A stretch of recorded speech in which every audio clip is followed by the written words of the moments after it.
Every single one of us has an origin story.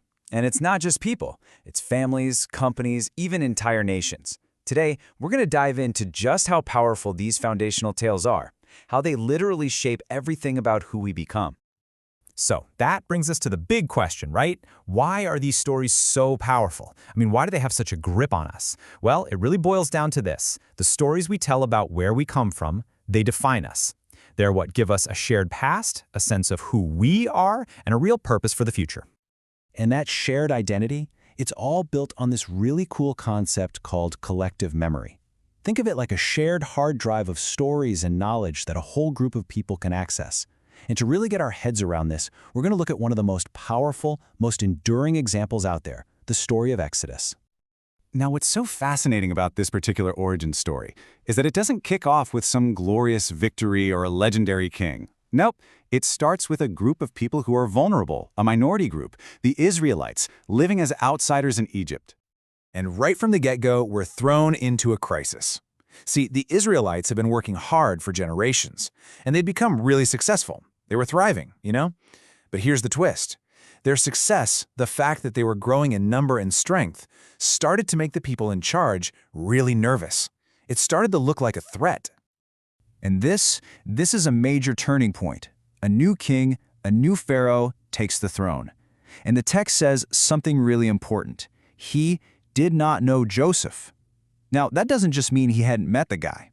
It means he had zero connection to the history, no memory of that shared past, where an Israelite had actually saved Egypt from a massive famine.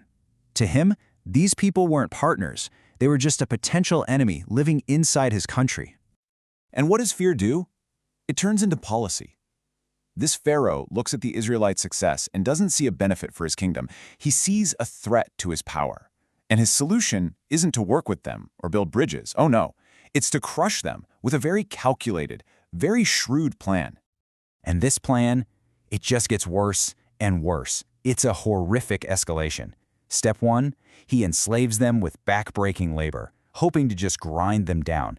But that doesn't work. In fact, they just keep growing. So he moves to step 2, something truly monstrous. He secretly orders the midwives to kill all the newborn boys. But when even that fails, he goes public. He commands everyone, the entire population, to become part of his genocidal plan. Okay, so let's pause for a second. This whole idea of remembering a shared struggle to build an identity, it's not just some story from an ancient book. This is a powerful playbook that nations are still using right now, today. Let's look at a modern example, like Singapore. Think about their National Day celebrations. They're not just popping fireworks and celebrating how rich they are now. They are actively, deliberately retelling the story of their tough journey, how they went from this tiny, vulnerable island with almost nothing to the powerhouse they are today. And telling that story over and over is what creates this incredible sense of unity and shared purpose for every new generation. So here's the key takeaway, the really crucial point. Having a shared story of overcoming hardship does something amazing. It gives a people a common purpose, it lifts everyone's gaze up from their own little day-to-day problems, and reminds them, hey, we are all part of something much, much bigger. That, right there, is collective memory in action. All right, let's jump back into the story in Egypt. And remember where we left off. Things look bleak, absolutely hopeless. The Israelites are being crushed by the most powerful ruler on the planet. The government itself has ordered their destruction. It's hard to imagine a darker situation. Seriously, just think about that for a second. Who stands up to a king who's basically seen as a god? Who has the guts or the power to defy an entire empire? Who could possibly do that? The answer is so unexpected. It's not a general with an army. It's not a powerful priest or a prophet.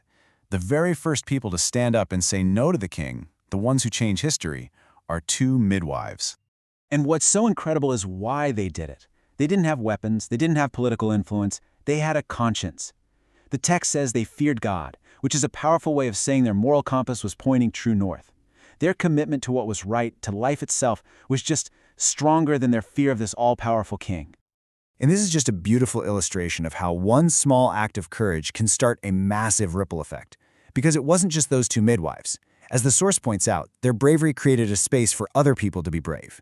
You have Moses' mother, who risked everything to hide him, his sister, who cleverly watched over him. And then, In the most amazing twist, Pharaoh's own daughter defies her father and saves the baby. The entire course of history was changed by 5 women who chose their conscience over a command.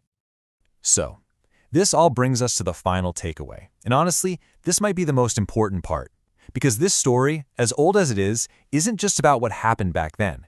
It's a challenge for you and for me, right here, right now. The message at the heart of this is so powerful. It's this: you do not have to be rich or famous or powerful to have a massive impact.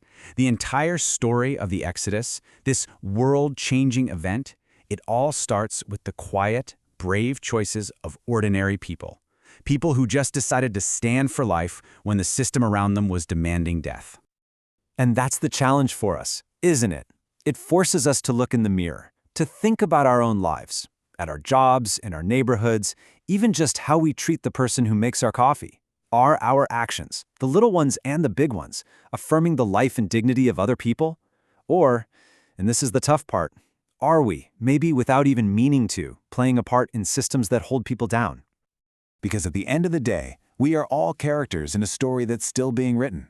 The midwives made their choice, the Pharaoh made his, and every single day we make ours. So the question this ancient story leaves hanging in the air for all of us is simple, but it's huge. What story are you helping to write today?